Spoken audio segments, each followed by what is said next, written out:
Well, let's. Why don't we move on to the hardest working man in show business? Oh, James Brown. All right. Yep. We can say a lot about James too. Well, it is. He made an interesting comment once, and this is just sort of an aside, and I should probably put my glasses on. He once said of Elvis that he taught white America to get down, and James went on and told everybody to get down. And he has been, as you mentioned, been called the hardest working man in show business, Mr. Dynamite, the godfather of soul, soul brother number one. And one I added was the father of funk, because funk music would not have existed without James Brown. He and Sly and the Family Stone kind of came in around that same time, like late 60s, early 70s, and added a new subgenre of pop or rock music called funk, and James, is primarily responsible for that. And we could discuss. I don't know. He was basically, apparently, if you've ever seen live performances of him from like Live at the Apollo or from the Tammy Show, he was sweating profusely by the time. I mean, he was just constant motion the whole time that he was performing. And you could just see, if the camera panned on his face, you just see the sweat rolling down, onto his shirt and everything. And, off of his forehead. And it's like, that guy really worked it. So, James Brown is another great example of a guy that should have been in, and there shouldn't be any question. No question. And which... didn't he sing? I mean, he actually could sing. I mean, he sang in a choir at one point, didn't he? A gospel choir? Yeah. When he first started out, he did like a lot of, in the late 50s, a lot of like slower songs like Try Me and Please, Please, Please, where he emoted the gospel sound, sort of. He wasn't doing like that, where he was like, you couldn't basically make out what he was saying a lot of the time. Like singing. That, wow, I feel good. And here's a great way to... Was it Eddie Murphy that did the James Brown imitation where you can't understand a word he's saying? Yeah, he said he ran into him backstage, and he goes, "Hey, James, great show. How you doing?" And James Brown said, "Hamman."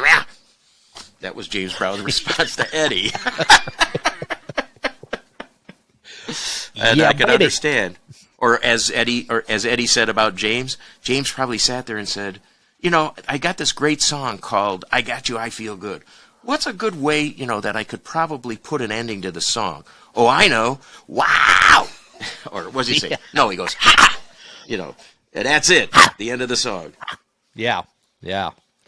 Oh, gosh.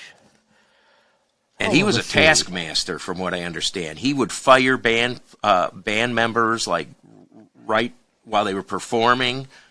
He would fine them if they missed a note. Yeah. I mean, he was like a stickler for, like protocol in terms of being there on time, looking well, not being drunk or high. And then, of course, make sure you play the right notes at the right time.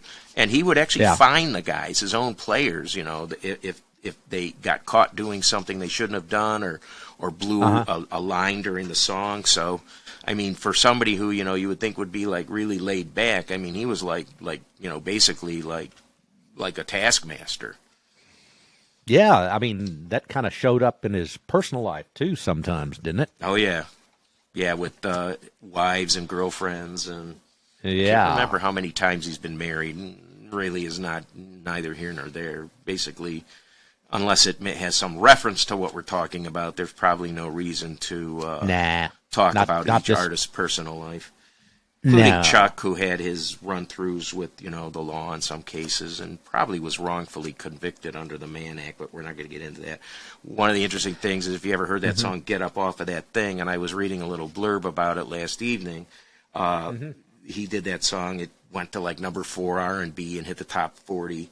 The reason behind the song was James got a little irritated because people were sitting and like listening and while sitting to songs that were like funk songs, and he got pissed off, and he basically like told them, get up off of your asses and dance. He goes, you're not here to just sit and listen, we're playing funk music, get up and dance. So that's when it inspired him to write that song, Get Up Off of That Thing, and Dance Till You Feel Better. So there we go.